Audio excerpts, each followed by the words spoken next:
première année de Belshazzar, roi de Babylone, Daniel eut un songe et des visions de son esprit pendant qu'il était sur sa couche. Ensuite, il écrivit le songe et raconta les principales choses. Daniel commença et dit, « Je regardai pendant ma vision nocturne, et voici, les 4 vents des cieux firent irruption sur la grande mer, et 4 grands animaux sortirent de la mer, différents l'un de l'autre. Le premier était semblable à un lion et avait des ailes d'aigle. Je regardai jusqu'au moment où ses ailes furent arrachées. Il fut enlevé de terre et mis debout sur ses pieds comme un homme, et un cœur d'homme lui fut donné. Et voici un second animal était semblable à un ours, et se tenait sur un côté. Il avait 3 côtes dans la gueule entre les dents, et on lui disait « Lève-toi, mange beaucoup de chair ».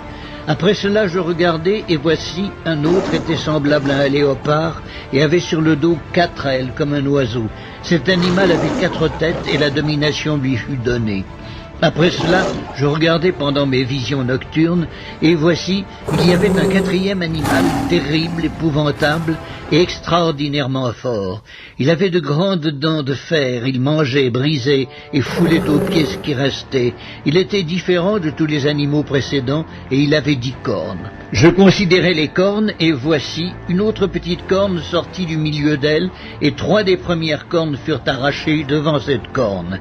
Et voici, elle avait des yeux comme des yeux d'homme, et une bouche qui parlait avec arrogance. Je regardai pendant que l'on plaçait des trônes, et l'ancien des jours s'assit. Son vêtement était blanc comme la neige, et les cheveux de sa tête étaient comme de la laine pure. Son trône était comme des flammes de feu, et les roues comme un feu ardent. Un fleuve de feu coulait et sortait de devant lui. 1000 milliers le servaient, et 10 000 millions se tenaient en sa présence. Les juges s'assirent, et les livres furent ouverts. Je regardai alors à cause des paroles arrogantes que prononçait la corne, et tandis que je regardais, l'animal fut tué et son corps fut anéanti, livré au feu pour être brûlé. Les autres animaux furent dépouillés de leur puissance, mais une prolongation de vie leur fut accordée jusqu'à un certain temps. Je regardai pendant mes visions nocturnes, et voici, sur les nuées des cieux arriva quelqu'un de semblable à un fils de l'homme. Il s'avança vers l'ancien des jours, et on le fit approcher de lui. On lui donna la domination, la gloire et le règne. Et tous les peuples, les nations et les hommes de toutes les langues le servirent. Sa domination est une domination éternelle qui ne passera point, et son règne ne sera jamais détruit. Moi, Daniel, j'eus l'esprit troublé au-dedans de moi, et les visions de ma tête m'effrayèrent. Je m'approchai de l'un de ceux qui étaient là, je lui demandai ce qu'il y avait de vrai dans toutes ces choses. Il me le dit et m'en donna l'explication. Ces 4 grands animaux, ce sont 4 rois qui s'élèveront de la terre. Mais les saints du Très-Haut recevront le royaume, et ils posséderont le royaume éternellement, d'éternité en éternité. Ensuite, je désirais savoir la vérité sur le 4e animal, qui était différent de tous les autres, extrêmement terrible, qui avait des dents de fer et des ongles d'airain, qui mangeait, brisait et foulait aux pieds tout ce qui restait. Et sur les 10 cornes qu'il avait à la tête et sur l'autre qui était sortie, et devant laquelle 3 autres étaient tombés, sur cette corne qui avait des yeux, une bouche parlant avec arrogance et une plus grande apparence que les autres, je vis cette corne faire la guerre aux saints et l'emporter sur eux jusqu'au moment où l'ancien des jours vint donner droit aux saints du Très-Haut, et le temps arriva où les saints furent en possession du royaume. Il me parla ainsi. Le 4e animal, c'est un 4e royaume qui existera sur la terre, différent de tous les royaumes, et qui dévorera toute la terre, la foulera et la brisera. Les 10 cornes, ce sont 10 rois qui s'élèveront de ce royaume. Un autre s'élèvera après eux, il sera différent des premiers, et il abaissera 3 rois. Il prononcera des paroles contre le Très-Haut, il opprimera les saints du Très-Haut, et il espérera changer les temps et la loi. Et les saints seront livrés entre ses mains pendant un temps, des temps, et la moitié d'un temps. Puis viendra le jugement, et on lui ôtera sa domination, qui sera détruite et anéantie pour jamais. Le règne, la domination et la grandeur de tous les royaumes qui sont sous les cieux seront donnés au peuple des saints du Très-Haut. Son règne est un règne éternel, et tous les dominateurs le serviront et lui obéiront. Ici finirent les paroles. Moi, Daniel, je fus extrêmement troublé par mes pensées, je changeai de couleur et je conservai ces paroles dans mon cœur.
Pour rentrer pour chez soi ou au travail, une carte vitale ou une carte de crédit, tous ces objets sont en sursis.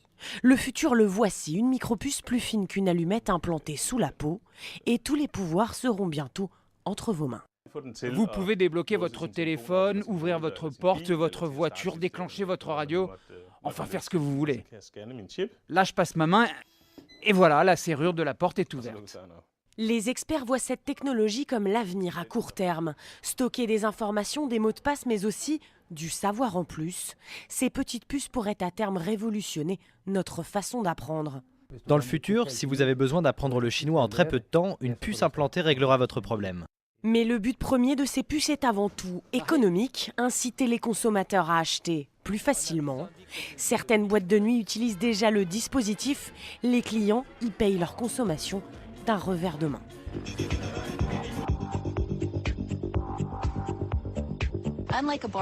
Aujourd'hui, votre canette de soda et la mienne ont le même code barre. Avec les étiquettes RFID, chaque canette aura son numéro individuel et unique. Pas un objet sur Terre n'aura le même numéro. Quand j'achète une paire de chaussures, on peut savoir que l'article 308-247 correspond à la chaussure droite de Catherine Albrecht, car elle l'a payée avec sa carte de crédit à telle date et à tel endroit. Dans l'avenir, je pourrais être pistée. Si l'un des lecteurs d'identification RFID lit ce numéro, on verra qu'il correspond à ma chaussure droite qui se trouvait à tel ou tel endroit. On saura ainsi qu'il y a de fortes chances que je portais bien cette chaussure à cet instant T.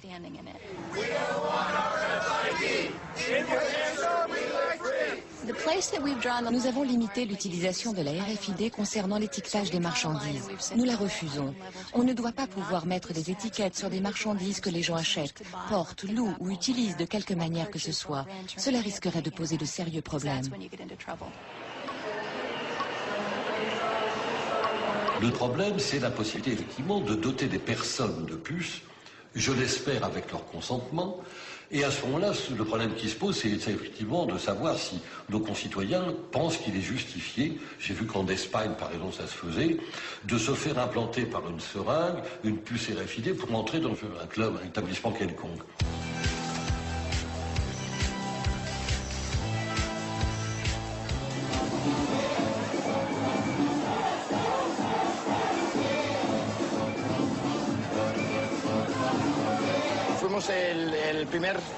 Nous sommes les premiers au monde à avoir utilisé la puce comme moyen d'accès à une zone VIP et comme moyen de paiement aussi.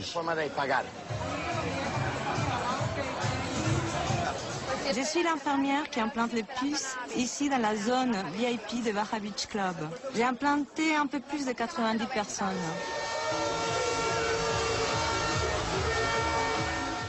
Ils te mettent la seringue comme ça et ça fait un plip. On le voit, c'est comme un petit grain de riz blanc qui rentre sous la peau. Elle se place sous la peau et ne touche donc aucun muscle ni aucun organe vital, c'est sans risque.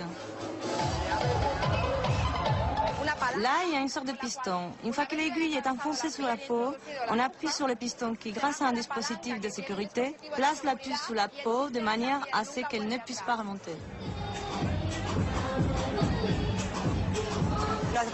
On n'a pas besoin d'amener d'argent, de présenter de carte d'identité, ni quoi que ce soit, puisqu'il t'identifie avec le lecteur. C'est plutôt pratique. Les données contenues sur la puce, je crois que c'est mon nom, un numéro de contact, mais ça, j'en suis pas sûre. Et le seul qui me reste. C'est comme un tatouage invisible. Les gens me disent qu'ils ne s'implanteraient pas une puce, mais moi je suis sûre qu'un jour ils en auront tous une sous la peau.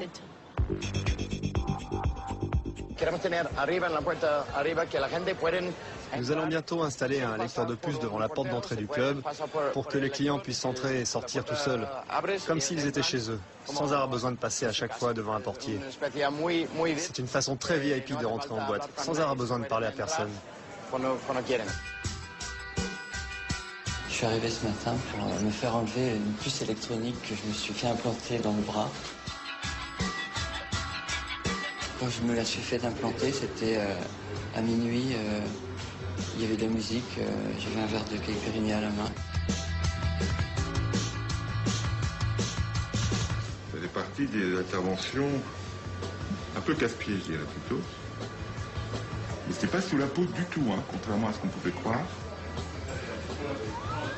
En fait, c'était absolument pas sous la peau, c'était dans le muscle. L'infirmière du Barra Beach Club qui m'a implanté la puce me disait que c'était entre la peau et le muscle. Il s'est avéré qu'apparemment, elle était beaucoup plus profonde et qu'elle était dans le muscle.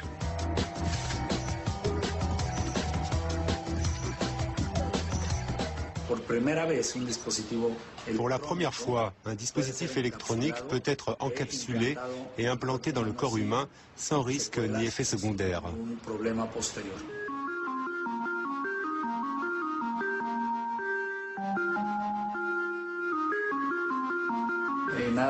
Rien qu'à Mexico, on dénombre 1 millier de personnes implantées, principalement pour des raisons médicales.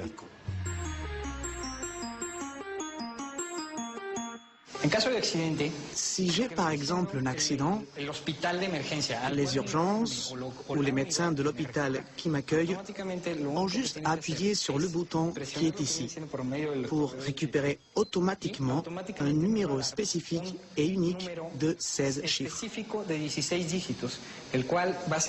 Relié à une base de données, ce numéro permet d'accéder aux données personnelles du patient, à son identité, comme son nom, son âge, son état de santé, ses antécédents, le type d'assurance dont il dispose, les données personnelles qui prévenir en cas d'urgence.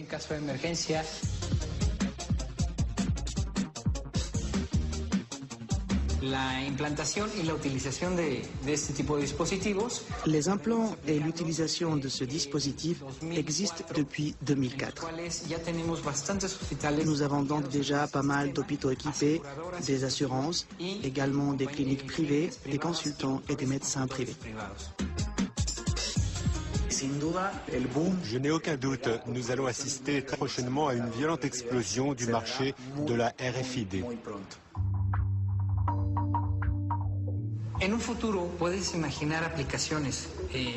Dans le futur, et je parle d'un futur très proche, on peut imaginer des applications avec des puces qui contiendront toutes tes informations personnelles, ton passeport. À Mexico, par exemple, où nous travaillons avec l'Institut fédéral électoral, la puce pourra servir à la fois de carte de lecteur, de carte de crédit.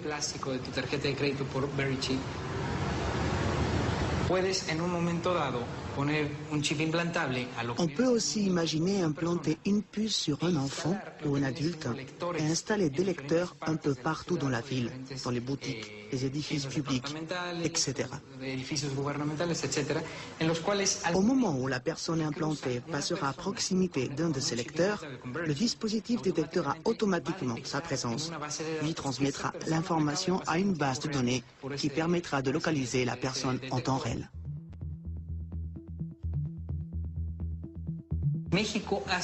Mexico a été précurseur sur cette technologie, grâce à une entreprise mexicaine et des ingénieurs mexicains pour des applications au Mexique.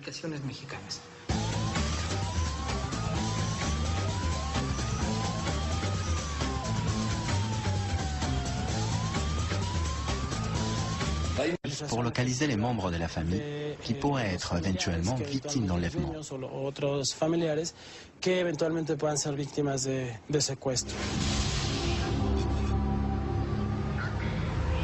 Ils m'ont d'abord emmené dans la bagnole et puis après ils ont commencé à me palper. Alors je dis pourquoi tu me palpes? Oh ben on veut savoir si tu n'as pas un appareil où on puisse te détecter de n'importe où par satellite. Ici même à Mexico, les entreprises qui investissent dans ce type de puces implantables les offrent carrément, gratuitement. Et nous savons que les gens qui ont peur d'être victimes d'enlèvement, ceux que nous appelons les séquestrables, utilisent déjà la puce implantable.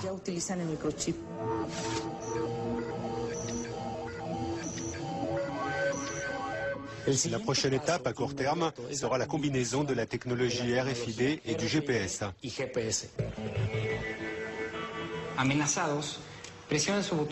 Si vous êtes menacé, vous appuyez sur le bouton d'urgence de cet appareil de localisation qui n'est autre qu'un objet du quotidien.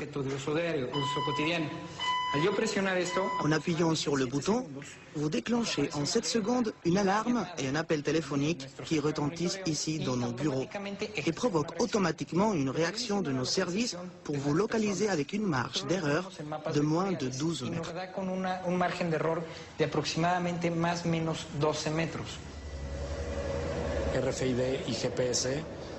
Le RFID et le GPS sont deux technologies qui ont déjà commencé à converger.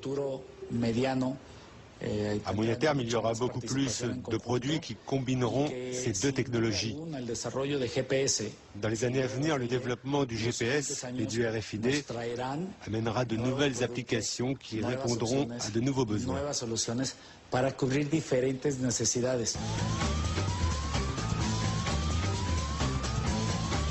Le plus probable, c'est que dans un futur très proche, on puisse implanter dans le corps humain une puce RFID équipée d'un GPS.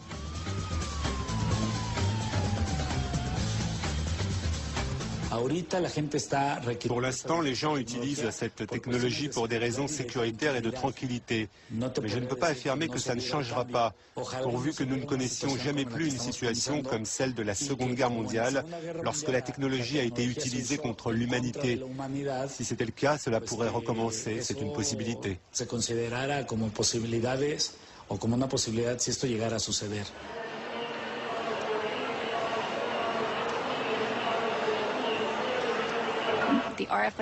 Quand les spécialistes de la RFID, de la vente ou ceux qui travaillent dans le domaine de la surveillance parlent du futur, ils parlent d'un monde dans lequel à chaque fois que vous franchirez une porte, que vous vous promènerez dans un parc ou que vous vous baladerez dans la rue, un ordinateur quelque part vous regardera. Il enregistrera chacun de vos mouvements et conservera des informations sur tout ce que vous portez et utilisez, jusqu'au point de connaître la taille et la couleur de vos sous-vêtements. Cette vision du futur que les partisans de la RFID nous imaginent me paraît effrayante. Dans ce futur, il n'y aura plus de confidentialité. Nos enfants grandiront sans même savoir ce qu'était l'intimité. Malheureusement, quand vous autorisez ce type de surveillance, alors ceux qui collectent l'information ont le pouvoir. En fin de compte, cela permet aux sociétés les plus influentes et aux gouvernements de pouvoir en abuser et de l'utiliser contre la population.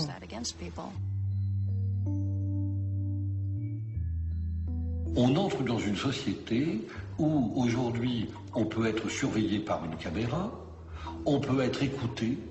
Par la biométrie, on va pouvoir déterminer vos passages à tel ou tel endroit parce que vous en laisserez la trace. Et par l'utilisation des puces, par la géolocalisation, on peut tracer des personnes à distance. On sait où elles se trouvent, etc. Pris isolément, chacune de ces technologies est probablement maîtrisable. Mais personne ne sait dans quel type de civilisation nous nous retrouverons dans 10 ou 15 ans, lorsque tous ces systèmes-là se seront mis en marche, se conjugueront, se combinent. D'autant plus qu'il faudrait ajouter à cela toutes les législations nouvelles en matière de sécurité, de lutte contre la criminalité, le terrorisme, qui chacune mettent en place des usages nouveaux de ces technologies, qu'il faudrait donc aussi envisager en même temps que les technologies elles-mêmes. Donc la difficulté, elle est là. Quel type de société ça nous donne dans quelques années? This compromise guarantees more than $2 trillion in deficit reduction. It's an important first step to ensuring that as a nation we live within our means. Yet it also allows us to keep making key investments in things like education and research that lead to new jobs, and assures that we're not cutting too abruptly while the economy is still fragile. This is, however, just the first step. This compromise requires that both parties work together on a larger plan to cut the deficit, which is important for the long-term health of our economy. And since you can't close the deficit with just spending cuts, we'll need a balanced approach where everything's on the table. Yes, that means making some adjustments to protect health care programs like Medicare so they're there for future generations. It also means reforming our tax code so that the wealthiest Americans and biggest corporations pay their fair share. And it means getting rid of taxpayer subsidies to oil and gas companies and tax loopholes that help billionaires pay a lower tax rate than teachers and nurses. I've said it before, I will say it again, we can't balance the budget on the backs of the very people who have borne the biggest brunt of this recession. Everyone's going to have to chip in. That's only fair. That's the principle I'll be fighting for during the next phase of this process. And in the coming months, I'll continue also to fight for what the American people care most about: new jobs, higher wages, and faster economic growth. In the last few months, the economy's already had to absorb an earthquake in Japan, the economic headwinds coming from Europe, the Arab Spring and the rise in oil prices, all of which have been very challenging for the recovery. But these are things we couldn't control. Our economy didn't need Washington to come along with a manufactured crisis to make things worse. That was in our hands. It's pretty likely that the uncertainty surrounding the raising of the debt ceiling for both businesses and consumers has been unsettling and just one more impediment to the full recovery that we need. And it was something that we could have avoided entirely. And while we're on the topic of infrastructure, there's another stalemate in Congress right now involving our aviation industry, which has stalled airport construction projects all around the country and put the jobs of tens of thousands of construction workers and others at risk because of politics. It's another Washington-inflicted wound on America, and Congress needs to break that impasse now, hopefully before the Senate adjourns, so these folks can get back to work.